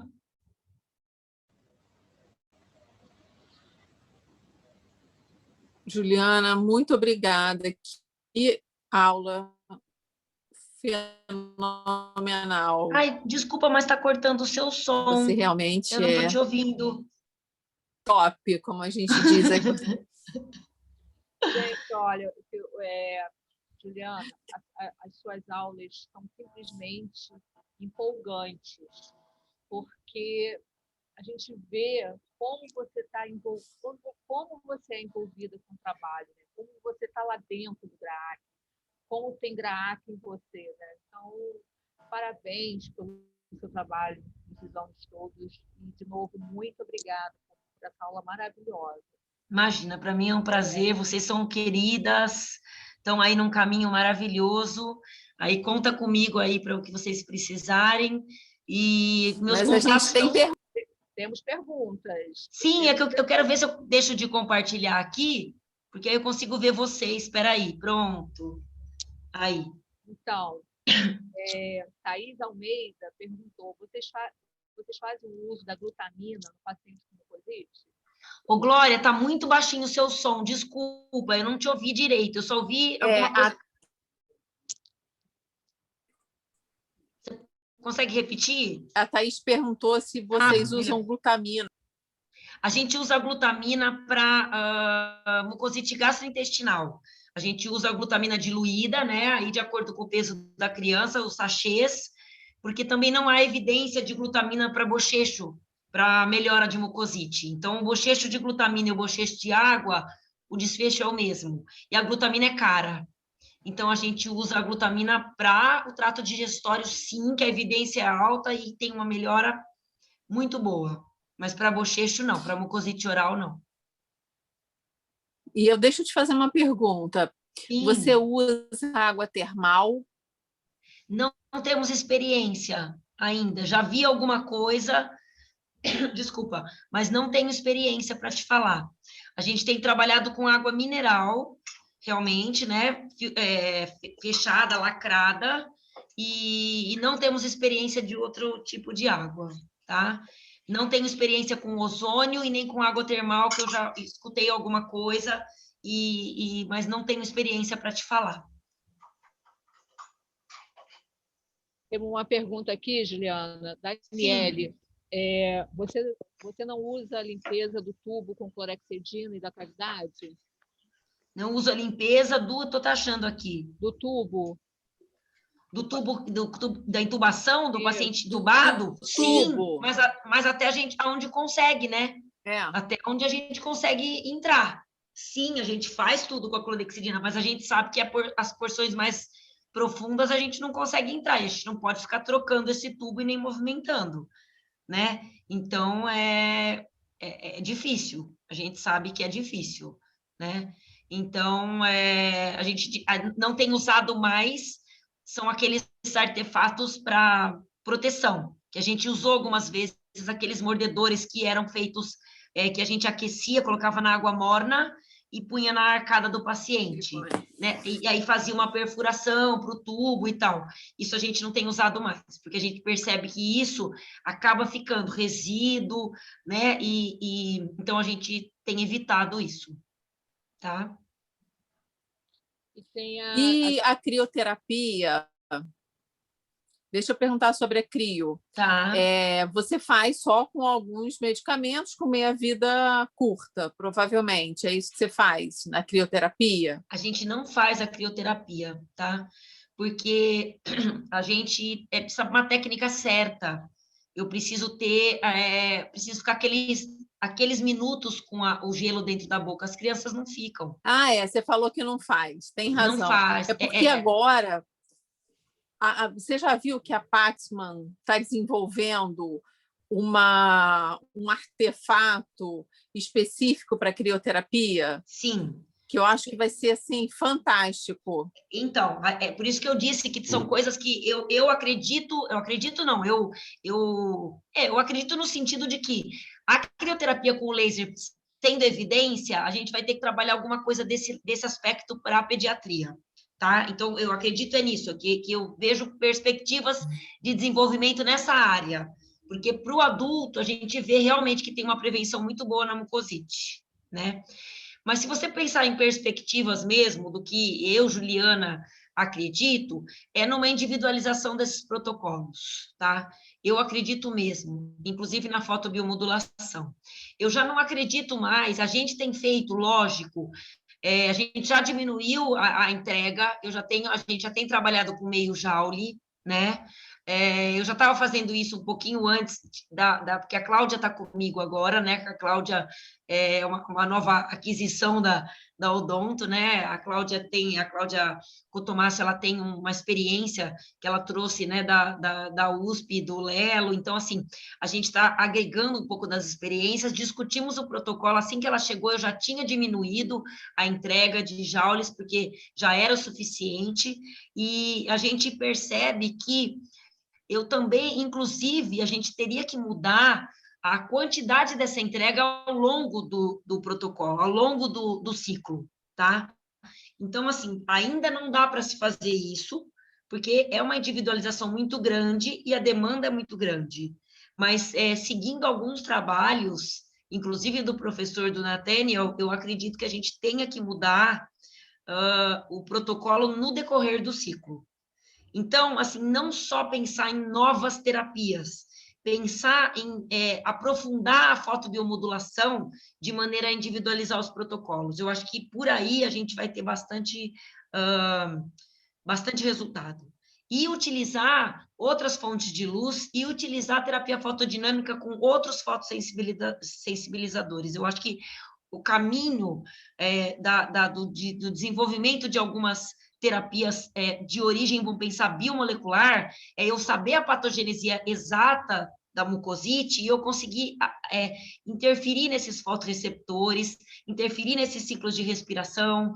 Eu acho que, na minha visão científica, o caminho está por aí. Tá? É lógico que a crioterapia tem, a gente sabe, mas não sei, ainda não consigo colocar isso numa escala grande para a pediatria. Não sei se é porque eu conheço os desafios da pediatria, né? Então, eu não consigo entender isso numa pesquisa muito grande ainda, mas não que não vai acontecer. Acho que tudo é possível de acontecer, mas eu acho que é muito viés ainda para uma terapia que é boa, mas para uma amostra que não vá contemplar, que possa queimar essa terapia, entendeu? É o que no momento eu acredito, mas tudo pode mudar. Se a gente consegue fazer um dispositivo que eu vou conseguir fazer isso, reprodutibilidade disso, eu vou conseguir fazer isso virar um protocolo. Sim, concordo. Não, né, assim, eu sou a primeira pessoa a desejar, né? Mas eu tenho que lidar muito com a realidade. O problema é a criança ficar com gelo na boca, não fica nem um minuto, né? Exatamente esse é o desafio. Né? É esse o desafio. E para eu chamar uma coisa de terapia, eu tenho que ter uma repetição. Eu tenho que ter uma constância de aplicação. Né? Nem que seja uma alteração da fluência durante o protocolo, mas que eu repita naquela mesma criança aquilo. Né? E já virou um protocolo. Né? Eu acredito nisso. Eu acredito que tem muita coisa para se desenvolver ainda com a utilização de luz, de LED, de luzes de outras cores, outros comprimentos de onda. Eu acredito muito na interação nessa biofotônica. Eu acho que a gente está caminhando nisso. Eu acho que a gente pode caminhar bastante nisso. Né? Eu citei na minha aula hoje dos residentes, um curso que eu fiz, eu acho que foi em 2018, agora não vou lembrar. Na verdade, eu fiz uma palestra que não tinha nada a ver com a odontologia.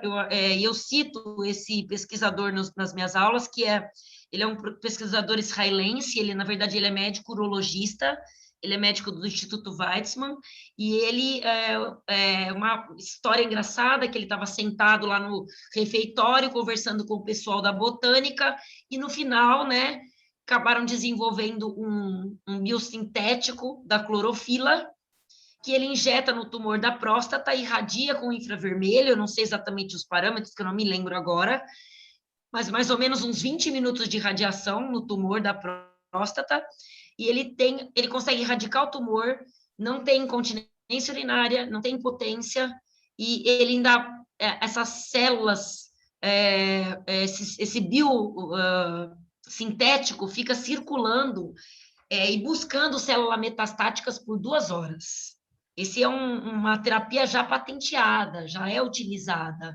E para tumores de massa, tumores sólidos, a gente já tem na medicina a terapia fotodinâmica para erradicação de tumor sólido, e que é um passo na pediatria.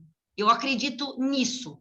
Então, quando eu conseguir manejar também o tumor, e eu conseguir, como, por exemplo, em alguns tumores de sistema nervoso central, eu defini por grupos genéticos como é que vai ser o meu protocolo. Por exemplo, o meduloblastoma, eu tenho 4 tipos genéticos, 4 que eu me lembre, assim, a grosso modo, que eu trabalho protocolos individuais. Eu acho que é por aí eu desenvolver a os estudos de patogenesia de mucosite, porque hoje a gente já sabe que a patogenesia da mucosite por químio é diferente da por rádio, né? A gente já sabe que é diferente. Então, eu já vou ter métodos de fotobiomodulação diferente, né? Eu já sei que, por exemplo, alguns outros imunossupressores, como, por exemplo, os serolimos, que são inibidores de calcineurina, não respondem à fotobiomodulação, porque não tem espécies reativas de oxigênio. E eu preciso de espécie reativa de oxigênio para fazer a fotobiomodulação. Então, assim, o paciente faz o imunossupressor, faz a lesão na boca e eu não consigo resolver com laser. Você está entendendo? Então, assim, quanto mais eu entender da patogenesia da... Mas é porque não é uma lesão... Porque o processo inflamatório não é uma lesão não de tem mucosite, né? COX-2. É completamente diferente. É outro. Então, como é que eu sei que dentro da minha amostra pediátrica, com o mesmo quimioterápico, eu não estou desenvolvendo vários tipos de patogenesia, se eu tiver diferentes pacientes, entendeu? Então, eu acho que vai muito mais por aí, e aí eu vou ter que experimentar fontes de luz diferente, eu vou ter que experimentar protocolos de inserção diferentes, você entendeu? Não se trabalha outra luz, outro comprimento de onda, né? Por quê? Porque aqui não trabalha na clínica, tem trabalhos sobre isso, tem trabalhos de LED, né? LED, luz, laser vermelho e laser de alta, por exemplo, um trabalho bonito da doutora Aline para avaliação da mucosite. Então, assim, resultados com LED e com laser são semelhantes. O de alta superou quando se pensa em analgesia, mas para controle de regeneração tecidual, o resultado foi pior. Você entendeu? Então, assim, eu acho que tem muito a se explorar ainda no uso de luz. Muito. E para mim é o caminho.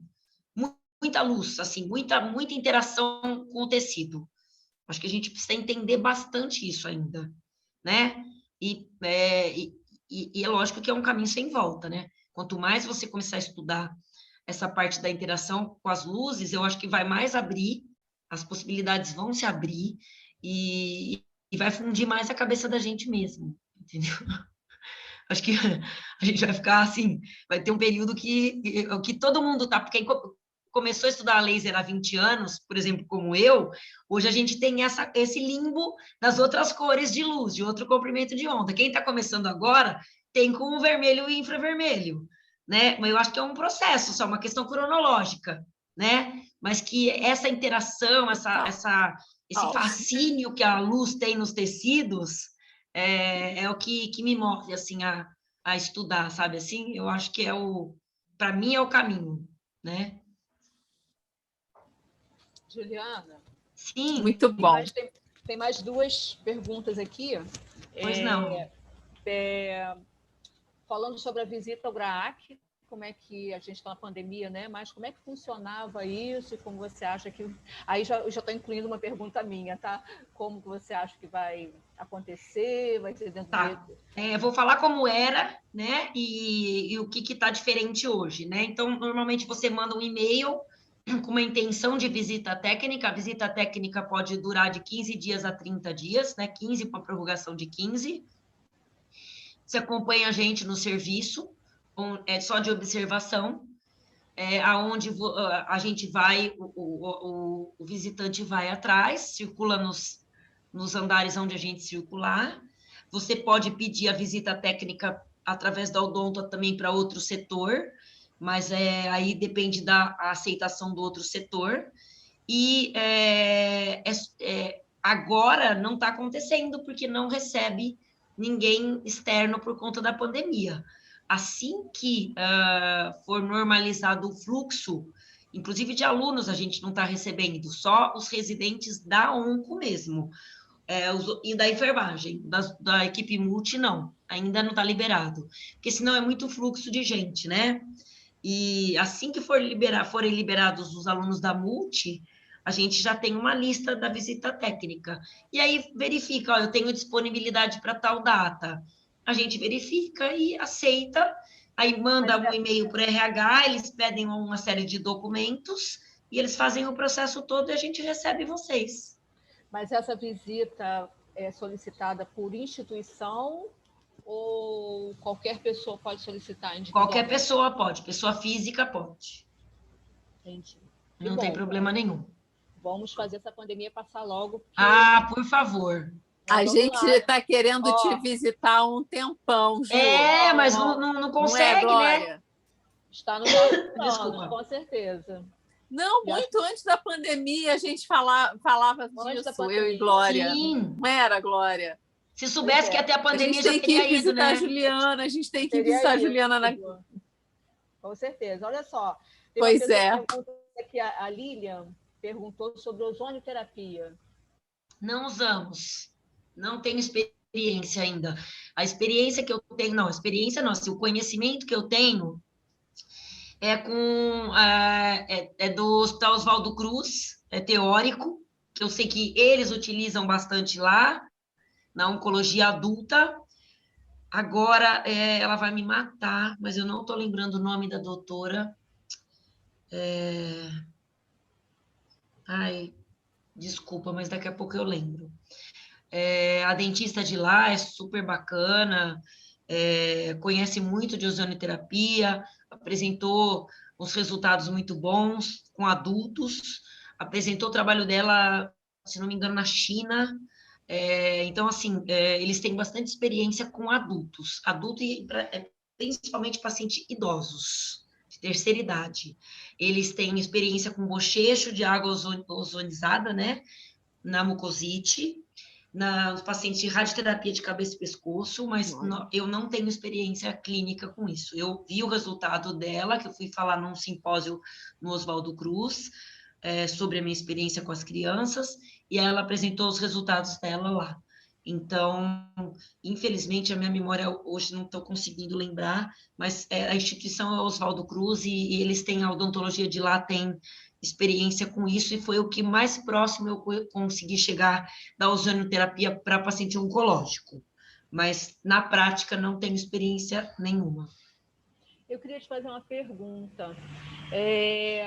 Como você já tem bastante tempo no GRAAC, você observa má formação dentária em crianças que tiveram câncer muito cedo e fizeram uso de medicações ou radioterapia, anormalidades de anatomia, de raízes, erupção? A gente tinha mais no começo, era mais frequente as anomalias de forma por conta de dose alta de quimioterapia em paciente bem novo, né? Com a individualização dos protocolos, a mudança dos protocolos, hoje é mais raro, mas a alteração de formação radicular ainda acontece, geminação a gente vê algumas, e encurtamento de raiz e raiz em V a gente ainda vê. Né? Que nem eu disse, por exemplo, os tumores de fossa posterior, que são em idade bem precoce, a criança é irradiada com 1 ano de idade na região posterior, no occipital, né? Então, os dentes estão praticamente só com as coroas formadas. Então, a gente vai ter esse encurtamento de raiz. O que acontece é que essa criança, ela também termina o tratamento muito rápido e ela vai embora. Então, assim, a gente tem... como que eu posso dizer? Hoje, um paciente que está adolescente, que fez, na fase precoce, uma radiação alta nos antigos equipamentos, então esse eu já tenho as formações que eu consigo detectar em panorâmica, tá? E o paciente muito pequeno agora, que está irradiando no aparelho novo, que eu ainda não consigo fazer esse controle, tá? Então, todos os pacientes que hoje estão adolescentes e que receberam, por exemplo, carcinomas de rinofaringe, os tumores que receberam radiação frontal, todos eu tenho muita alteração, inclusive periodontal, tá? Então, esses a gente sabe que a gente tem bastante alteração radicular. Os pacientes que foram irradiados em fossa, foi o que eu disse para vocês, eles são pacientes irradiados muito cedo, e os que foram em idade intermediária, tipo de 5 até 10 anos, tem poucas alterações de formação de coroa, até pela idade, e tem formação em V, raízes em V, né? Mas os índices são menores, né? Os índices são bem menores do que o que a gente via antes, né? Até porque as doses são bem diferentes e bem específicas, né? Então, a radiação secundária é bem menor. Mas ainda vemos algum tipo de alteração, sim, quanto mais cedo a criança recebe a intervenção, né? Mas a gente vai perceber, porque a gente tem um aparelho novo desde 2016, né? O aparelho de radioterapia novo.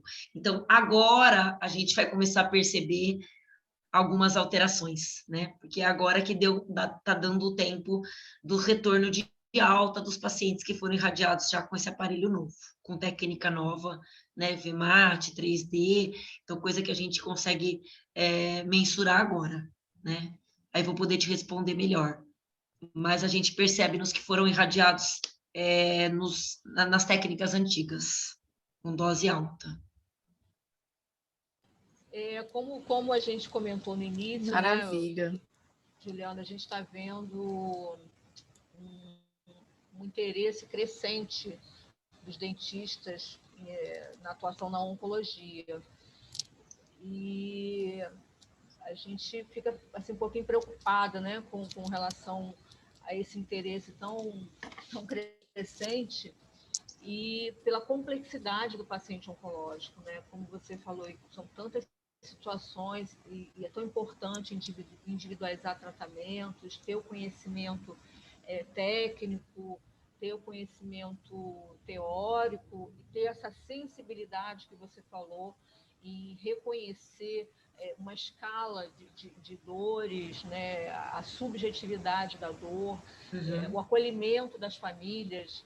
E também, com isso tudo, você trouxe para a gente, que eu achei muito interessante, a visão da oncologia pediátrica de um hospital, onde só tem pessoas com câncer, mas tem sim pessoas alegres, tem crianças brincando, né, tirando a impressão, ou toda essa névoa ruim, né, que o câncer traz como notícia de diagnóstico, de prognóstico, das pessoas acharem que é igual a um atestado de óbito, né? Como as pessoas normalmente lidam com o câncer, e igual atestado. E a gente vê muito os dentistas muito focados mucosite e laser no paciente oncológico, quando a gente sabe que é muito mais do que isso, né? A mucosite é uma condição grave, que a gente sabe, mas tem tantas coisas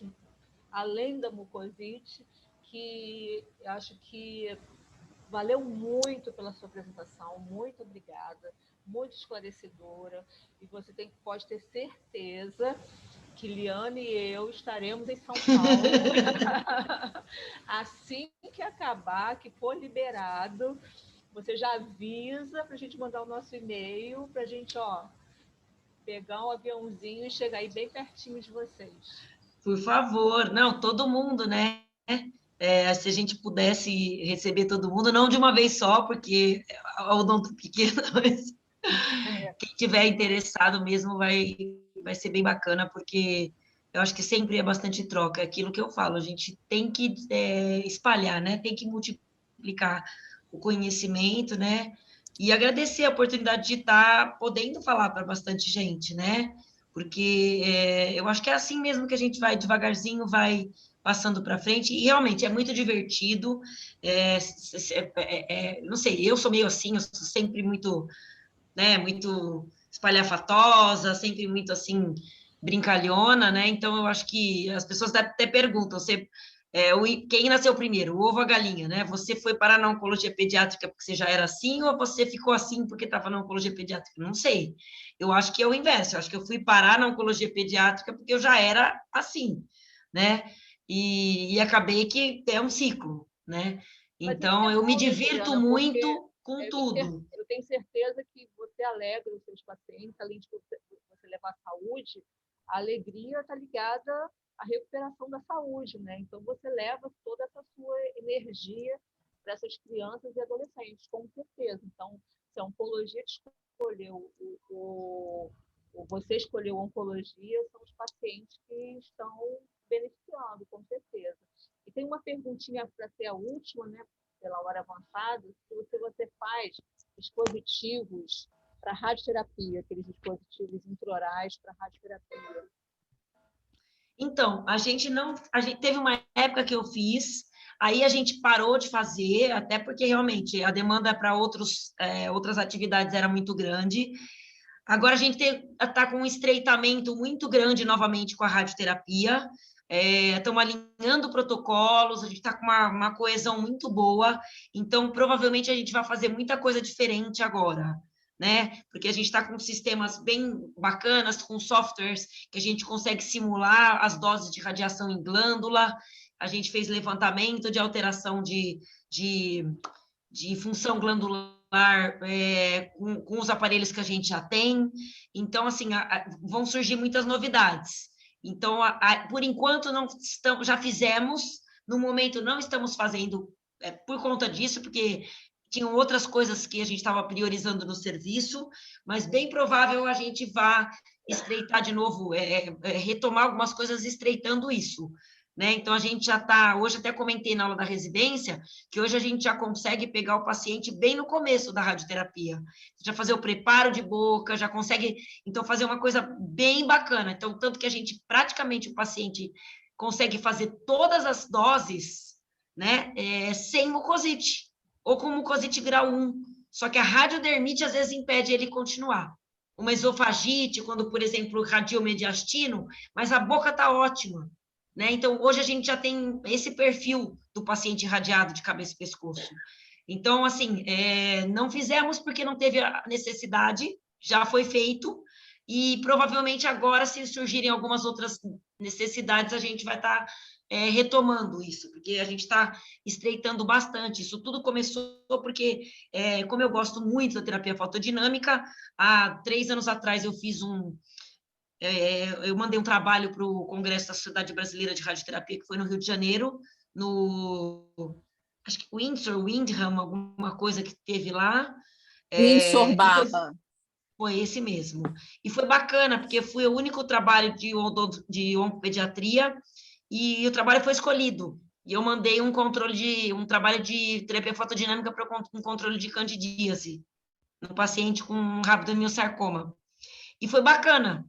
E aí, isso daí foi muito legal, porque eu trabalhei junto com eles para mandar esse trabalho, e depois a gente começou a falar, olha, esse é um paciente que a gente tem que ter cuidado extremo e a gente tem que interceptar antes. Então, hoje a gente tem uma relação muito boa com a radioterapia, e se a gente não faz agora é porque realmente não teve necessidade, porque eles fazem tudo, eles têm todo uma equipe que eles preparam tudo, as máscaras, os dispositivos, tudo. Eles têm uma equipe muito bacana, a radioterapia muito, muito avançada lá. Então, a gente está sempre à disposição. Eles chamam, a gente faz, tem uma troca boa, né? Então, está funcionando bem assim. Nós já chegamos a fazer uma época assim. Liana, Sim. considerações finais. Temos que terminar, né, Glória? Pena, né? Queria ficar conversando. Tinha um monte de coisa mais para te perguntar, Juliana, mas a gente faz outro dia. Parte 2, Parte 2, já está convidada. Maurício.